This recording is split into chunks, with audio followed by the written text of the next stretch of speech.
Kovvur RDO కార్యాలయానికి మా వాడబలిజ కులస్తులందరినీ తీసుకొని ఇక్కడికి రావడం జరిగింది. ముఖ్యంగా రాష్ట్ర ప్రభుత్వం ఈ రాష్ట్రంలో ఉన్నటువంటి అనేక కులాలకు కార్పొరేషన్లు ఏర్పాటు చేసి ఆయా కులాలు ఆర్థికంగాను, విద్యలోను, ఉద్యోగాల్లోనూ, ఉపాధి కల్పనలో కూడా మెరుగుపడేటట్లు రాష్ట్ర ప్రభుత్వం ఆయా కులాలకు కార్పొరేషన్లు ఏర్పాటు చేసి సహకారం అందిస్తోంది. కానీ ఈ రాష్ట్ర జనాభాలో 3% ఉన్నటువంటి వాడబల్జీలు, మత్స్యకారులు ఉన్నటువంటి వాడబల్జీని మాత్రం రాష్ట్ర ప్రభుత్వం విస్మరించింది.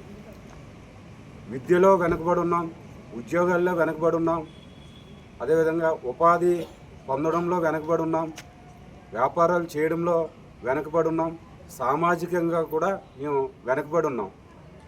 అన్ని విధాలుగా వెనుకబడి ఉన్నటువంటి మా వాడబల్జ కులస్తులను ఈ రాష్ట్ర ప్రభుత్వం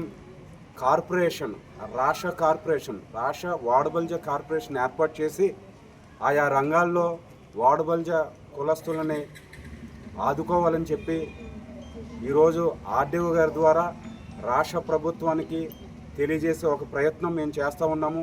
ఇదే కార్యక్రమం ఈ రాష్ట్రంలో ఉన్నటువంటి వాడబల్జ కులస్తులు నాయకులు అందరూ కూడా ఈ రాష్ట్రంలో అన్ని ఆర్డీఓ కార్యాలయాల్లోనూ, కలెక్టర్ కార్యాలయంలోనూ మా యొక్క వినతి పత్రాలను అందించడం జరుగుతూ ఉంది. మరొకసారి ఈ రాష్ట్ర ప్రభుత్వాన్ని మేము కోరుతా ఉన్నాం, అయ్యా వాడబలిజ కులస్తుల యొక్క స్థితిగతులను మీరు ఒక్కసారి తెలుసుకొని మమ్మల్ని మెరుగైన జీవన విధానం పొందేటట్లు రాష్ట్ర వాడబలిజ కార్పొరేషన్ ఏర్పాటు చేయడానికి మీరు సహకరించాలని చెప్పి ఈ సందర్భంగా నేను కోరుతున్నాను.